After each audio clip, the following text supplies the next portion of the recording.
Today, we're talking about when foods are supernatural. As I've been going through the Bible looking for all these mentions of food, I've stumbled across some miraculous foods. No, these won't make you drop 10 pounds overnight, but you might find the subject interesting. In the Old Testament, I found water, flour, salt, and oil miracles. As always, there's a PDF in the description with all of the verses I'm referencing, so you can chase them down yourself if you want. The New Testament was a bit different, and I'll explain that later. First up, water. Moses poured water from the Nile onto the ground, and it became blood, and all the water in Egypt turned to blood. That was the first water miracle. Then he parted the Red Sea for the Israelites to pass through. Then he threw a stick into a bitter spring and made it sweet. I'm seeing a water theme here with old Moses, whose name literally means, I drew him up out of the water. Moses struck the rock at Horeb, and water flowed out and filled the basin of the desert, enough to water millions of people. But the second time Israel grumbled and needed water, God told Moses to speak to the rock.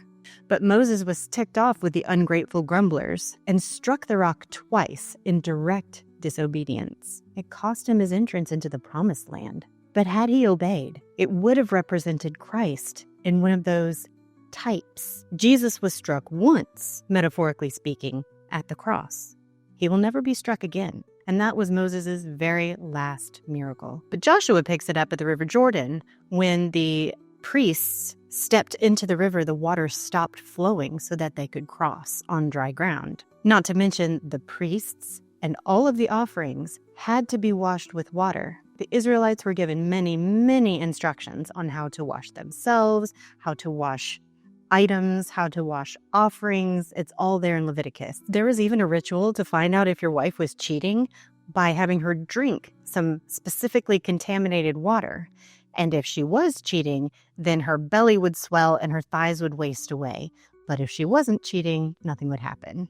The holy purification water for Israel contains the ashes of the red heifer. It was used as purification water, and it was also used in the temple itself. And by the way, some people in Israel just sacrificed a red heifer, and they now have the ashes. Now, they did it according to biblical specifications as opposed to rabbinical specifications. So I don't know if it's actually going to count for anything, but that just happened. And that's pretty interesting. Maybe things are about to kick off. We'll see. God also fed Elijah and gave him water supernaturally while he was in the wilderness. Elijah, like Joshua and the priests, also split the Jordan River, or stopped it from flowing. Then, pretty much immediately after, Elijah is taken up into heaven, and Elisha grabs his mantle and parts the waters of the Jordan himself.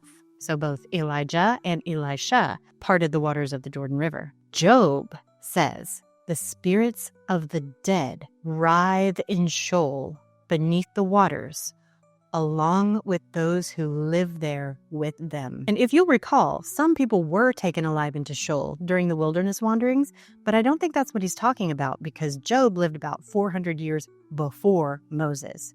So that means that other things, possibly non-human things, live there with the souls awaiting judgment. Spooky thought, huh?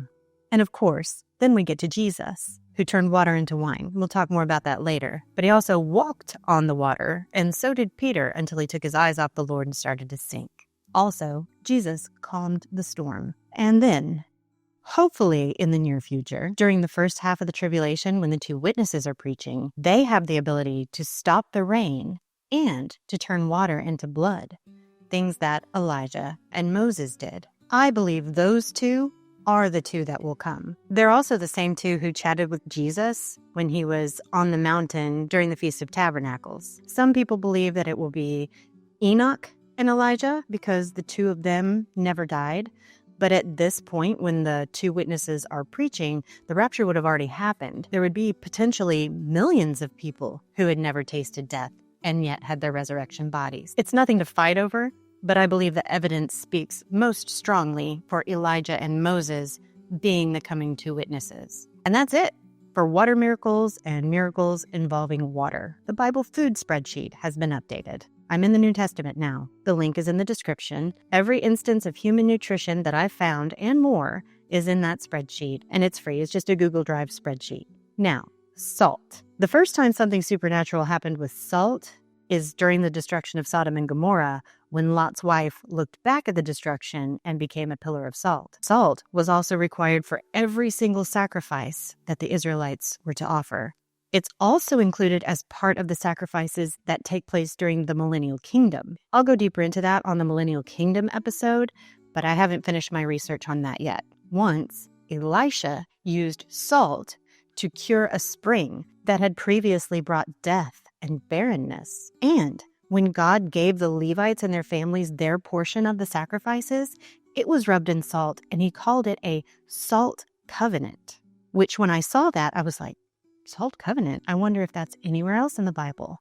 And it sure is. One other time, God's promise to David that he would have a descendant sitting on the throne in Jerusalem forever is a salt covenant. And David rules in Jerusalem with Jesus as a prince. And Jesus calls us the salt of the earth. And in Mark 9, it says that we will be salted with fire because every sacrifice must be offered with salt. Sounds to me like he's preparing us for some suffering. Paul tells us to have an answer for what we believe and to season our speech with salt. Now, being salty meant something very different back then, y'all. But I was most fascinated by this whole salt covenant concept. And it's only mentioned twice in the whole scripture. And God is the one making the covenant in both instances, which I think is fascinating. And that's it for miraculous salt. All right, miraculous olive oil. Olive oil was required for all kinds of offerings and sacrifices. For the lampstand in the tabernacle and later in the temple, for anointing kings. And it was also an ingredient used in the special incense that was required for worship in the tabernacle and later the temple. Elijah kept oil and flour going for a widow during a famine. Then later, Elisha came to a different widow and had her borrow a bunch of empty jars from her neighbors and then pour the few drops of oil that she had left into each of those jars.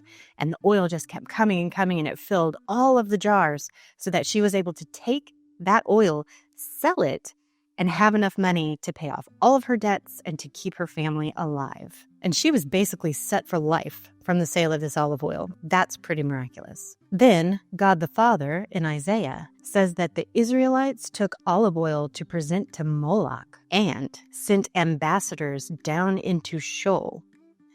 There's that living people in Sheol thing again. Interesting. In Ezekiel 45, God's giving instructions for the Millennial Kingdom temple sacrifices. And there's an olive oil quota this time. Zechariah sees a heavenly vision. 2 olive trees standing to either side of the golden lampstand in heaven, dripping oil down into it. And they are identified as the 2 anointed ones, or sons of oil, as if they were men represented by trees, as opposed to being literal trees. Many, including myself, think that these 2 trees that Zechariah sees are the 2 witnesses that will come, Elijah and Moses. Can't really prove it, though. And that's it for miraculous olive oil. Now, miraculous flour. Wheat flour can be miraculous? I guess so. Wheat and fine flour were also required as part of the sacrifices under the Levitical system. We already touched on when Elijah kept oil and flour going for a widow woman. Then later, Elisha is presented with accidentally poisoned stew. And what he does is he takes a handful of flour, throws it in the stew, and says, "It's good now." And it was no longer deadly. I wouldn't try that at home, folks. But that's it for the miraculous flour. New Testament food miracles. The first miracle Jesus ever performed was to turn water into hundreds of gallons of really great wine after the host had run out. That it was wine and that it took place at a wedding are both deeply symbolic. Think ahead to the Last Supper. Jesus also multiplied fish and loaves twice. Once, he fed 5,000 men, plus women and children, with 5 loaves and 2 fish. And then in another instance, he fed 4,000 men, plus women and children, with 7 loaves and a few fish. If you assume 1 wife and 2 children per man, that's about 27,000 people who experienced those particular miracles. That is miraculous food on a massive scale.